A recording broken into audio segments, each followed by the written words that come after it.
salve galera, aqui da FM Mauá. Hoje, programa Bola Mais, um tanto quanto diferente. Nosso primeiro programa de maneira externa por aqui. Estamos no Bruno José Daniel, estádio do Ramalhão, estádio do Esporte Clube Santo André. Ao meu lado, técnico Gilson Kleiner, muito conhecido no futebol brasileiro, passagem por Palmeiras, Ponte Preta, hoje técnico do Ramalhão para a disputa da Série A2 Paulista. Como tá, Kleiner? Tudo certinho? Tudo bem, prazer falar com vocês, um abraço aí a todos os ouvintes e dizer que a gente está muito feliz, né, pelo esse convite feito pelo Santo André e, claro, né, a gente poder atingir os objetivos. Com certeza. O papo aqui, Kleiner, é bem informal, a gente vai ir à sua carreira, vai voltar, falar desse momento atual do Santo André, então claro. Não deu uma ordem muito certa, mas na ordem cronológica, eu quero primeiro perguntar para você, seu início na carreira como treinador, né? Você não foi jogador de futebol, começou ali como auxiliar do Abel Braga. Conta um pouco pra gente como que foi esse seu início. Como você começou no futebol? Eu tive várias influências, né? Claro que começou dentro de casa. Eu sou de uma família que dois irmãos, são 3 filhos homens, eu era o caçula. Meus irmãos chegaram a jogar futebol e eu joguei na base do Pinheiros, que futuramente fez uma fusão com o Colorado, que hoje é o Paraná Clube, né? Então, eu tive uma carreira como jogador, eu não falo que sou jogador porque eu não fui profissional. Então, fui emprestado rapidamente para uma equipe pequena lá, mas aí eu não ia pagar o preço pela dificuldade, aí eu resolvi estudar. E naquela época, eu me lembro que tinha um campeonato bancário muito forte em Curitiba. E lá tinha uma hegemonia de um banco lá que ganhava, nesse outro ano fizeram uma seleção dos caras que jogavam, e eu entrei nessa, fui baberindiano, trabalhando no Bamirenses, e fomos campeões, e aí fui contratado pelo banco. Mas em 1990 eu ingressei na educação física, e eu tive a oportunidade e o privilégio de conhecer seu Benedito no Pinheiros. E seu Benedito foi o coordenador da base do Curitiba, onde eu tive a oportunidade de iniciar meu trabalho na área de preparação física e na área técnica, porque naquela época, na década de 90, as comissões não eram enormes como são hoje, né? Eram mais enxutas, então você ajudava a fazer várias coisas. Por que eu falo várias influências? Eu tive o falecido Dirceu Krieg, que era uma lenda em Curitiba. Trabalhei com o professor Rubens Minelli, Carpegiani, Otacílio Gonçalves, Mauro Fernandes, Lori Paulo Sandri, e aonde que veio o Abel Braga. Todos eles me deram muito estímulo porque eu tinha uma leitura de relatório. E naquela época, não é nem na tua, eu fazia no papel almaço. Caramba! Aonde que nós viajava para o interior, trazia o relatório, eles gostavam muito. Eles falavam, Kleiner, você tem uma visão, uma leitura de jogo, isso é importante, você tinha que externar. Mas o grande convite foi quando eu trabalhei com o Abel, né? Fiquei 6 anos trabalhando diretamente com o Abel, aprendi muito. Abel é um vencedor nato, né? Não é à toa que é um treinador campeão mundial aí pelo Inter. É um dos caras assim que me ensinou muito, né? Gestão de vestiário, gestão de grupo e principalmente a parte tática. Só para resumir bastante. Você comentou agora, né, da questão que antigamente era mais enxuto esse trabalho da comissão técnica. Visto esses nomes que você citou aqui para mim, como que é hoje a sua relação com a sua comissão técnica? Olha, a minha relação hoje ela é muito salutar, né? Porque você tem que gerar uma fidelidade. Porque o futebol, ele te dá um ambiente, porém ele te tira do ambiente familiar, né? A tua família fica em outro estado, o futebol é muito dinâmico. Então hoje a gente tem que ter, além de uma fidelidade, um relacionamento muito forte. E claro que hoje, cada profissional que trabalha com a gente é muito competente, todos têm que ser capacitados, né, nos cursos. Hoje, não só o futebol, mas a gente exige também uma qualificação, uma atualização, isso acontece comigo todo ano, porque a gente precisa fazer a renovação da licença e até para entender, né, a evolução do futebol. E às vezes não é o futebol só nas 4 linhas, às vezes o relacionamento com a nova geração, como que você vai usar a ferramenta de fisiologia, de preparação física, dos analistas, como que você tem essa interação hoje com imprensa, com rede social, enfim, tudo isso que pede essa complexidade para o treinador. Muito bom. Ainda em cima disso, você é natural de Curitiba, né? Da capital mesmo. Sou da capital paranaense, curitibano. Muito tempo morando em São Paulo agora. E aí eu faço a pergunta, trabalhou com a Abel, com outras comissões, como que surgiu o convite para você começar mesmo a ser treinador lá no Vila Nova, lá em Goiás? Cara, Vila Nova de Nova Lima. Nova Lima. Nova Lima. Em 99 nós fomos campeão paranaense. Fazia muito tempo que o Curitiba não era campeão, o Abel chegou, fizemos um trabalho bacana, batemos campeões. Abel foi contratado pelo Olympique de Marselha, na França. E para minha surpresa ele me leva, me convida. E chegando lá, eu tinha que agregar a parte de trabalho físico de auxiliar com ele, era só nós dois. Então aguçou mais ainda a minha leitura, a minha situação. Viemos da França, vamos para o Botafogo, salvamos o Botafogo. Saímos do Botafogo, iniciamos um trabalho no Atlético Mineiro, onde o Abel futuramente recebe um convite do Atlético Paranaense. Então eu tinha um vínculo muito forte com o Curitiba, de repente não deu para encaixar. E eu falei, Abel, segue tua vida, futebol é assim mesmo. Ele me deu maior força por tudo que aconteceu. E os convites que vieram era para eu ser treinador. O Anizinho, que era gerente do Atlético, gerente de futebol do Atlético Mineiro, ele assumiu o Vila Nova como presidente. E ele falou, Kleina, quero te fazer um convite, mas não como auxiliar, como treinador. Aí fiquei, claro, é uma decisão difícil, né? Você está acompanhando um treinador, você trabalhando sempre em alto nível, daqui a pouco você vai para uma outra realidade. Mas foi a decisão correta, aquilo ali me deu muita experiência. O Vila Nova abriu as portas para eu começar. E o Abel, claro, né, carimbou, falou, não, você está preparado para iniciar? Iniciei minha carreira com 33 anos. No mesmo ano, eu assumo o Criciúma na Série A com o Lori Paulo Sandri. Lori volta para o Japão por um problema jurídico e eu assumo que era o treinador mais novo em 2004. É isso que eu ia falar, em relação à idade. O cenário hoje, para novos treinadores também, cada ano que passa parece que está mais difícil, ainda mais em 2004, a questão dos técnicos estrangeiros não era tão grande como é agora. Como é que você vê o cenário de quando você começou e o cenário de hoje para jovens treinadores? Olha, o que eu acho é o seguinte, nós temos uma nova safra muito competente, muito estudiosa, porém eu acho que eles estão pulando algumas etapas.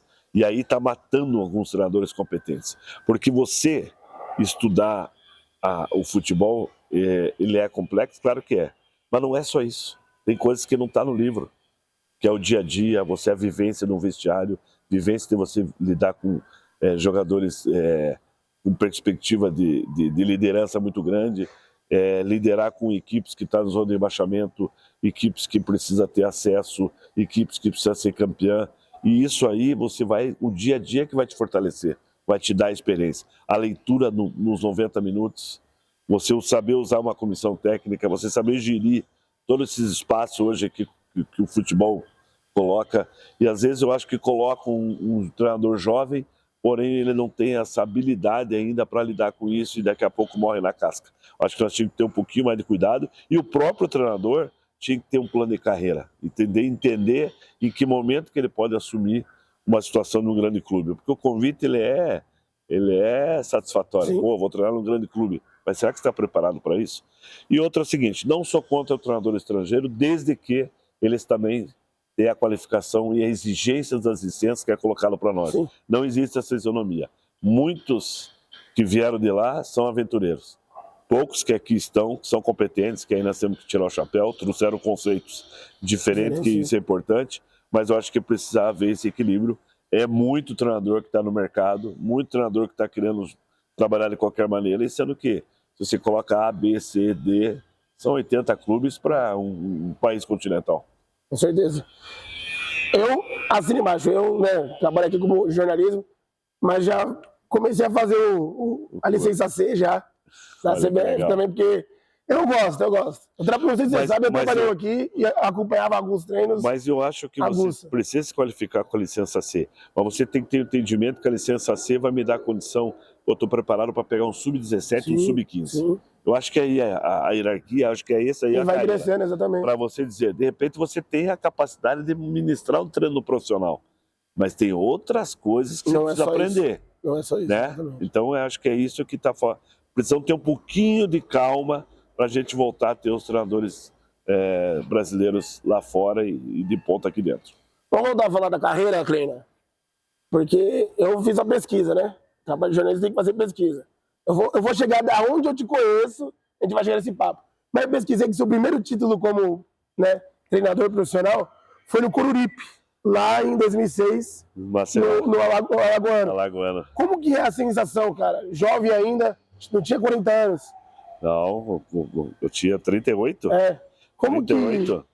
Cara, ganhar um título, ainda mais num estado que é CRB e CSA, e eu vi que foi o primeiro da história do Coruripe. Pô, que legal você lembrar isso aí, porque sempre fui campeão com o Abel, né, com os outros treinadores, né. Então foi minha primeira carreira solo para ser campeão.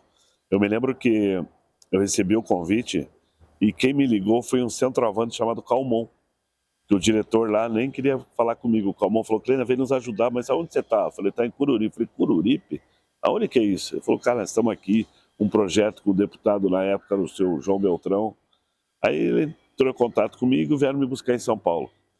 Chegando lá, cara, é um campeonato disputadíssimo, porque lá tem CRB e CSA, mas naquela época que eu joguei, tinha o Corinthians Alagoano, que revelou o Hulk, sim, certo? E tem um lá que é muito famoso, que é o Asa de Arapiraca. Então são 4 clubes, né, postulantes ao título, sim, e nós éramos o por fora. Então chegamos lá, pegamos um grupo, eu cheguei, preciso me adaptar, né, porque eu fui para um pontal, assim, que era era uma comunidade de pescador. Cara, eu cheguei lá e falei: não vou me adaptar aqui. Eu sou urbano, o tempo todo em capital. Cara, cheguei lá, mas você vê como Deus faz as coisas corretas. Cara, eu comecei a me dar tão bem com aquela comunidade que o meu hobby, eu treinava sempre, gosto de trabalhar de manhã, o meu hobby era ver eles jogar futebol às 5 horas que a maré descia. sim. E os pescadores, daí ajudei, levei bola, levei colete. E, claro, em troca, eles me davam camarão, era coisa... eu comi camarão. E o trabalho começou a fluir, cara, porque todo mundo comprou ideia. Eu me lembro que o jogo mais difícil para nós foi a semifinal com o Corinthians Alagoano. Um time muito bom, e nós eliminamos. E aí nós pegamos o CRB, o CSA na final. E aí, para o primeiro título, assim, memorável, até hoje o pessoal me liga que tá lá, né, cravado. Ser campeão entra na história, né? Vira ídolo, né? Exatamente. Não sei se vai ser E aí, para Alagoas. eu tive, há uns 2 anos atrás, levei minha filha, minha esposa para conhecer. Já não é a mesma, né? Sim. Pontal cresceu, mas era um lugarzinho, assim, muito bacana. Sou muito grato aí ao povo de Alagoas e principalmente Coruripe. Legal, legal demais. Aí eu te falei, né? Eu fiz a pesquisa, mas aí eu vou começar a falar. Eu sou 99. Essa lata aqui, né, passada pela vida, mas eu sou 99. Então, com 10 anos, você já começa a acompanhar um pouco mais de futebol. E eu era apaixonado por álbum de figurinha. Álbum de figurinha era a minha paixão. E aí eu te conheço no Duque de Caxias, Série B de 2009. 2009 e 2010. 2009 e 2010. Você sabe que o Duque de Caxias também era um trabalho assim, inusitado. Eu fui contratado pelo senhor Eurico Miranda, que ele era o patrão do Duque de Caxias, só que no Carioca eles me levavam para o Boa Vista. Sim. E no Brasileiro, Duque de Caxias. E quando eu peguei o Duque, quando eu cheguei no Brasileiro, ele era o último colocado. Último. E nós fizemos uma campanha de recuperação, faltando um... Aliás, tem 2 clubes que aconteceu isso na minha carreira. O Duque foi por 2 vezes e a Ponte Preta depois. Nós fomos focados de um ponto, a gente quase não coloca o Duque na primeira divisão. Eu não lembrava a classificação. Ontem na pesquisa eu falei, ficou por muito pouco de pouco, e um trabalho assim, ó, sensacional, que o Duque trabalha em Xerém, e o Rio de Janeiro, ele é uma praça diferente de futebol. Sim. O pessoal vive muito futebol. E lá eles agregam, né, junto os artistas, o pessoal da música, o pessoal do teatro. A cultura do Rio está muito inserida, né? O pessoal gosta muito do futebol. A gente conheceu vários, inclusive em Xerém. Tive oportunidade, né, de conhecer o Zeca. Ele tem um trabalho social na comunidade muito bacana. E também fui muito feliz lá, 2 anos muito feliz. Você considera o seu primeiro grande trabalho no cenário nacional, o Duque? Cara, meu primeiro trabalho é que você acho que não pegou, mas eu fui campeão na Taça Moriti com Caxias, Rio Grande do Sul. A tragédia que teve com o voo da TAM, o presidente estava naquele voo. E nós fizemos um trabalho muito legal lá, que colocamos o Caxias, que até hoje está na Série C, e fomos campeões do Rio Grande do Sul da Copa. Né? Isso foi um primeiro trabalho assim que comecei a receber telefone. Mas o trabalho mesmo, que eu entrei no âmbito nacional, foi com a Ponte Preta. Porque quando eu assumo a Ponte Preta, tem um convite no Fluminense. E eu nego o convite, eu agradeço. Você estava no Duque, ligou o Fluminense e a Ponte? Não, eu estava no Duque e ligou a Ponte. Comecei o trabalho em março, me liga o Fluminense. Entendi. E aí eu fiz uma reunião com o Sérgio Carnieri, que é o presidente da Ponte na época, e eu falei que ia continuar o trabalho, e disse não, e essa torcida lá aflorou, comprou também a minha ideia. Nós ficamos 2 anos lá, Tanto é que tivemos, depois de ter quantos anos a Ponte na Série B, levamos a Ponte para a Série A, sexto colocado na Série A no 2012, foi a única que veio o convite do Palmeiras. Colocamos na final da Sul-Americana, revelamos grandes jogadores. E a Ponte Preta, né, não tem como falar, sou o quarto treinador maior da história. São 4 passagens, né? São 4 passagens, mas, cara, com muito, muito sucesso. Tudo que, graças a Deus, tudo que eu não fui na Ponte ou era para salvar, ou era para acesso, ou fui vice-campeão paulista que eu perdi pro Corinthians em 2017. Das 4 passagens, qual você acha que é a mais impactante para você? A mais impactante para mim foi 2017. Que nós chegamos, né? Eu estava no Goiás, a Ponte Preta paga a minha multa, me leva. Nós estava num período ruim do Paulista e a gente faz um trabalho assim de recuperação também com solidez. Batemos o Palmeiras, batemos o Santos. Aí chegou a final contra o Corinthians. E a Ponte nunca foi campeã. 3-0 no Moisés Zucarelli contra o Palmeiras. Ali, Jefferson faz um gol.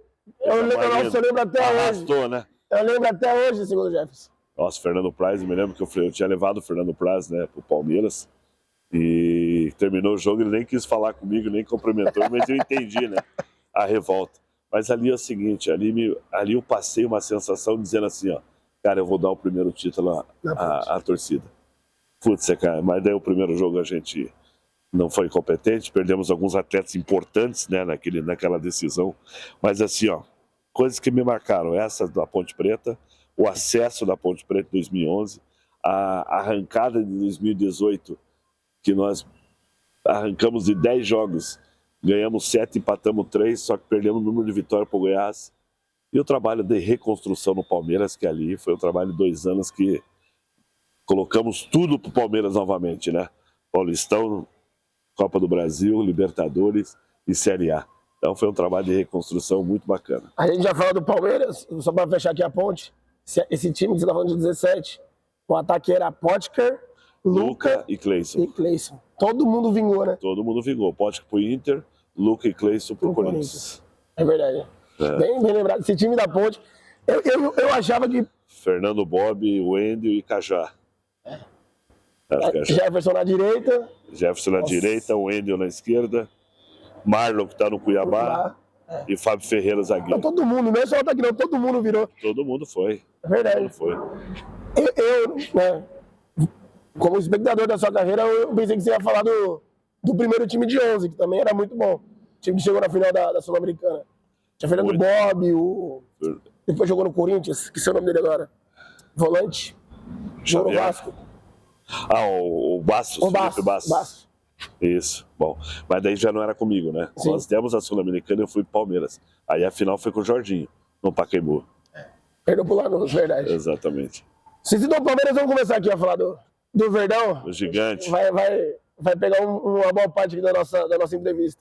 Como surgiu? Cara, nós estávamos fazendo um trabalho muito legal, cara. Nós estávamos, Ponte Preta, em 2012, assim, ó, além de nós fazer um grande campeonato paulista, eu me lembro que Leandro, a gente eliminou o Corinthians no Pacaembu, e aí pegou a semifinal, pegamos um derby. É o jogo do Júlio César? Júlio César, foram 3, gol de William Magrão, Roger e o Rodrigo Pimpão. Um jogaço. E aí o Guarani eliminou também um grande e nós pegamos o derby. E no derby, cara, tudo para nós passar, perdemos vários gols, perdemos a classificação, era o Vadão, o treinador. E naquele ano, o Guarani, se não me engano, pegou o Santos enfiou 5 ou 7. Na final, acho que eu escapei dessa, né, de pegar aquele time do Neymar e companhia.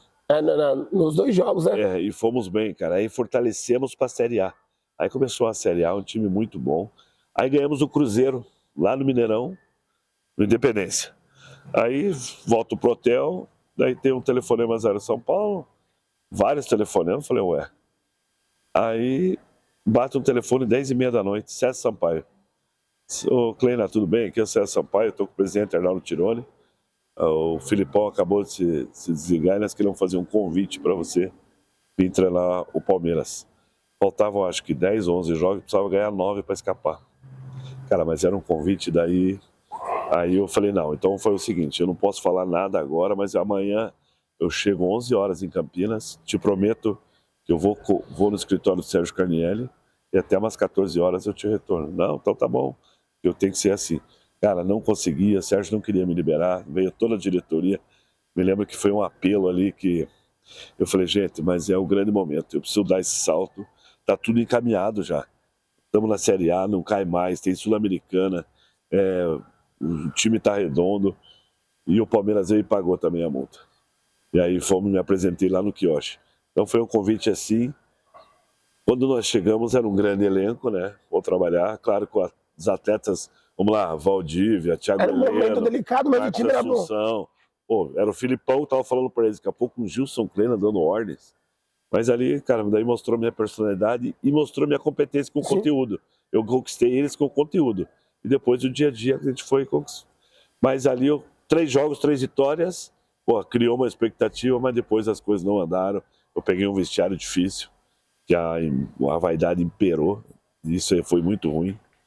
Mas para 2013 começou a construção. Passei pelos processos de eleição dentro do Palmeiras, continuei com o Paulo Nobre. O Paulo Nobre aportou um dinheiro importante, e aí começamos. Eu começo em 2013 com uns 15 jogadores para disputar Paulista e Libertadores. Né? Era uma situação difícil. Sim. Tanto é que o primeiro jogo da Libertadores era Patrick Vieira, Caio Mancha e Vinícius, 3 meninos da base. E classificamos em primeiro ainda. Então foi assim, um trabalho de reconstrução árduo, mas que, cara, fez a minha carreira. Aprendi muito com o futebol, entendi como que é você gerir um gigante, porque é pro bem e pro mal, né? Sim. A proporção. Então ali eu amadureci bastante. E é uma situação que, ainda mais um time grande, né, como o Palmeiras, mas é uma situação que não costuma ocorrer muito no futebol. Você pegar um time da Série B e disputar uma Libertadores. Como que é gerir um elenco para campeonatos tão de níveis diferentes? E a formação foi mais difícil, porque os empresários, eles tinham interesse no Paulista, na Copa do Brasil e na Libertadores, mas não tinha interesse na Série B. E eu me lembro que eu fiz uma reunião com o Mar Feitosa, na época era o meu gerente, e o Brunoro. Eu falei, nós não podemos cair nesse erro.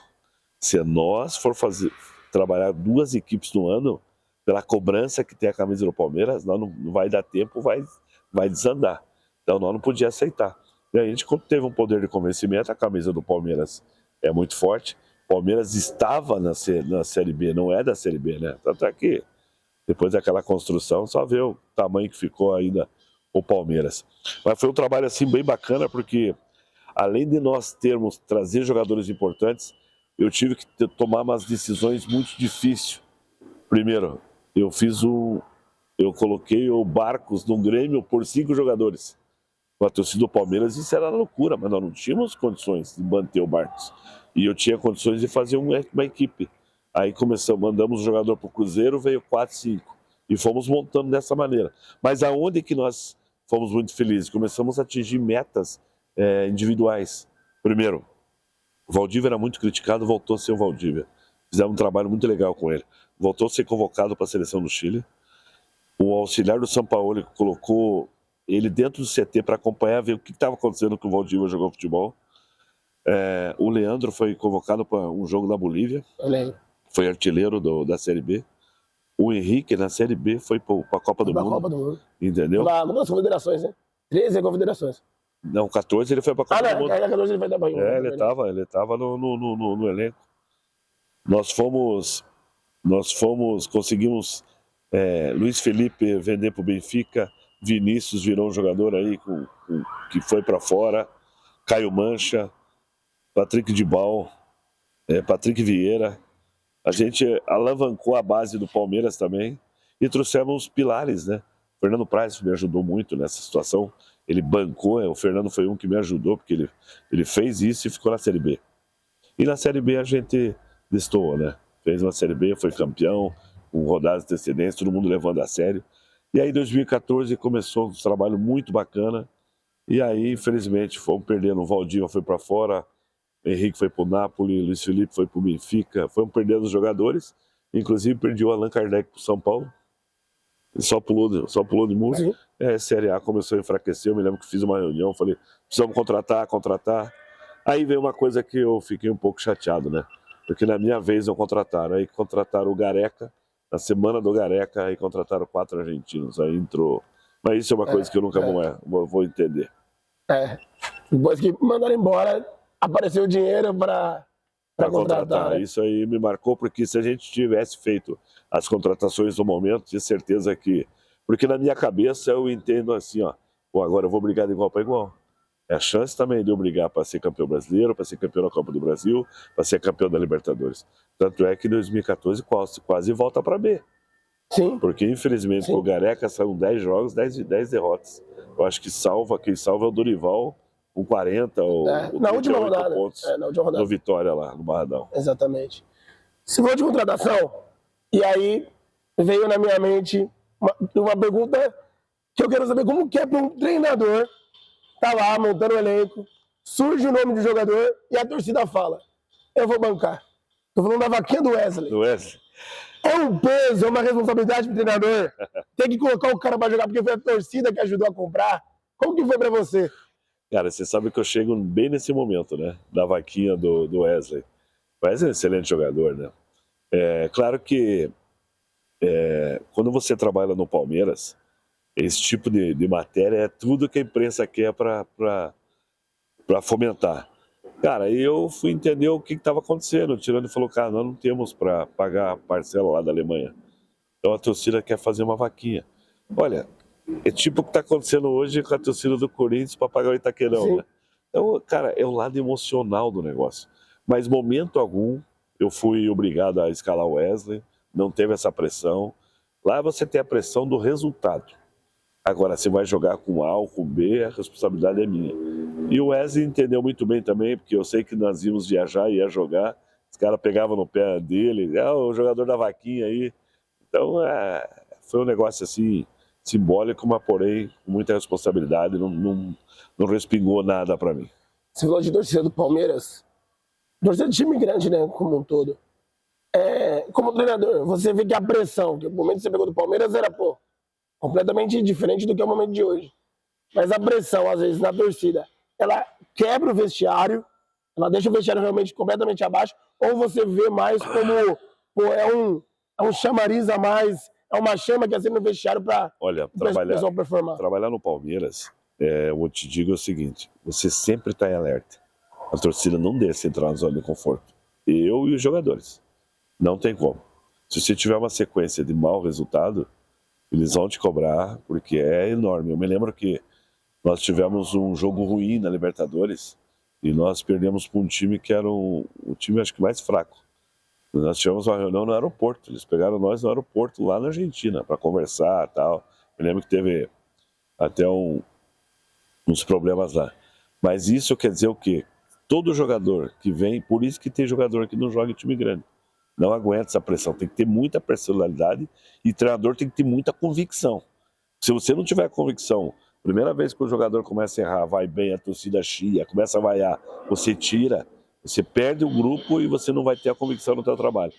Outro que eu ia perguntar de maneira especial, como único, você citou ele, que é o Marcos Assunção, né? Porque assim, eu, como eu disse, sou jovem ainda, o último grande batedor de falta que eu vi foi ele. Era realmente diferente nos treinos, além do que a gente já via nos jogos. E o porquê que hoje não se tem tanto batedor de falta da qualidade que tinha o Marcos Assunção? Olha, eu preciso só terminar a fala do Valdívia, que ele ficou um grande amigo meu. Torço muito por ele, ele me fez ver também o futebol de uma outra maneira. O Assunção é um líder também. Ajudou muito no vestiário. O Assunção, hoje, eu como trabalhei diretamente com ele, eu entendo por que esse Marcos Assunção atingiu o ápice na Espanha. Porque é um cara que primeiro se cuida profundamente, se dedica para ser atleta, e ele tem uma facilidade de bater na bola que é nato, que é dele.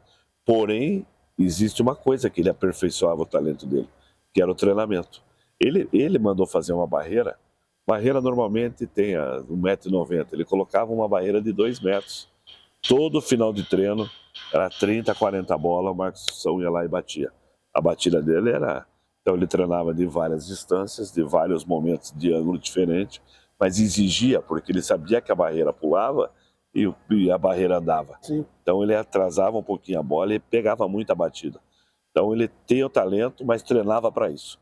Então ele é, para mim também, de todos que eu trabalhei, melhor batedor de falta foi o Marcos Assunção, mas porque ele trabalha. Hoje, nós temos muita discussão dentro da comissão, porque às vezes o fisiologista ele não quer repetição da falta porque vai abrir as fibras.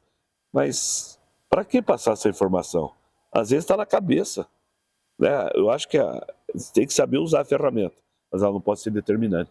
Muitas vezes ela está sendo determinante por uma atitude que o atleta vai melhorar o seu talento, que é um cruzamento, que é um cabeceio, que é a falta, que era o caso do Marcos Assunção. Grande jogador, eu não sei como esse cara não disputou uma Copa do Mundo. Surreal mesmo. Batia na bola, era briga. Eu não dei problema de assumir meu time, que aqui é nosso reserva pro clubista. Eu sou corintiano. Ele fez um gol de falta uma vez contra o Corinthians. Eu falei, meu Deus do céu, velho. Esse cara é diferente. Absurdo. É diferente. Absurdo.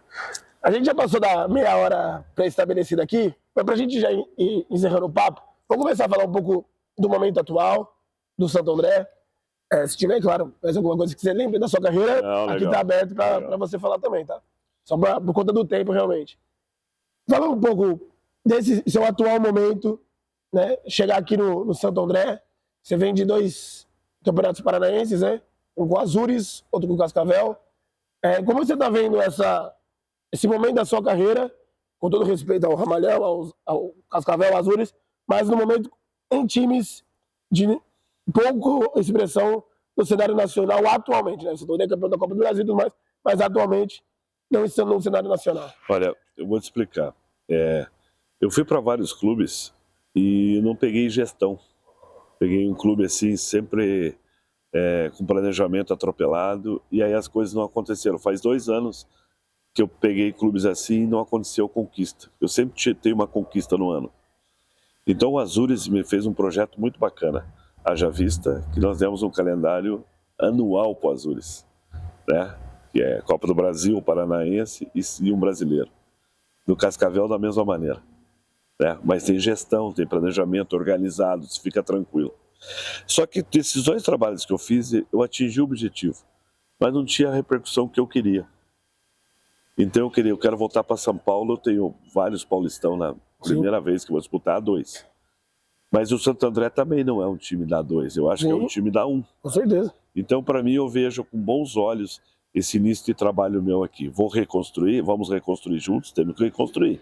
Vou precisar da força do ABC, da torcida andréense, porque a gente sabe que só assim a gente vai conseguir atingir uma divisão que vai ser muito disputada e equilibrada.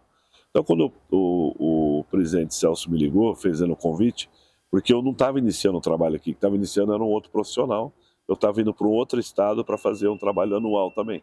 Quando eu recebi o convite, claro que eu me posicionei para um outro clube e dizendo que eu queria vir, por mais que é um calendário curto.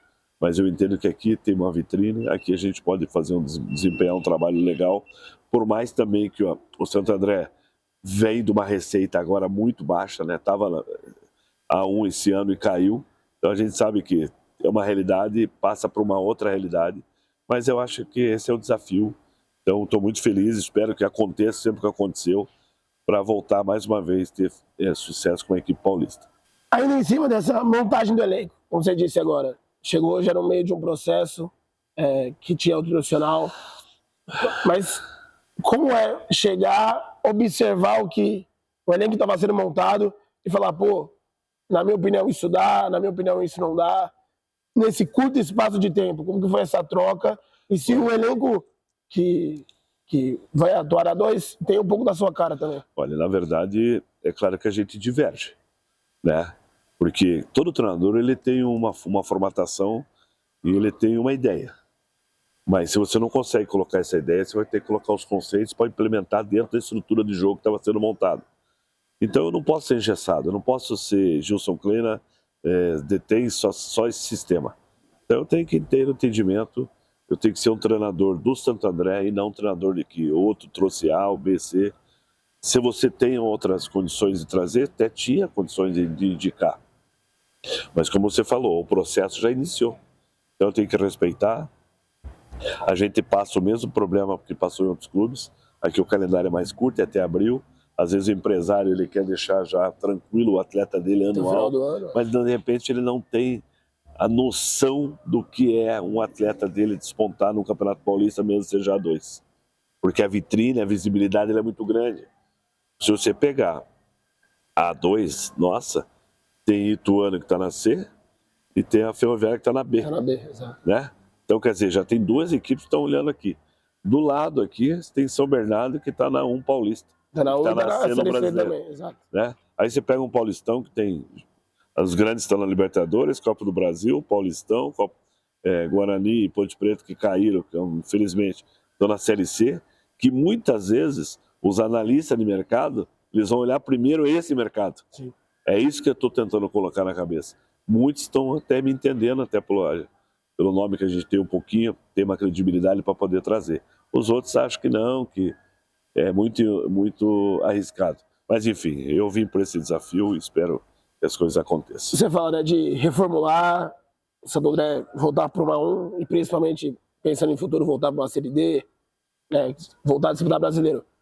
Mas como é na sua cabeça começar um trabalho de reformulação e sabendo que nesse primeiro momento o contrato é de apenas 3 meses? É por isso que nós temos que fazer cada dia nosso melhor, né?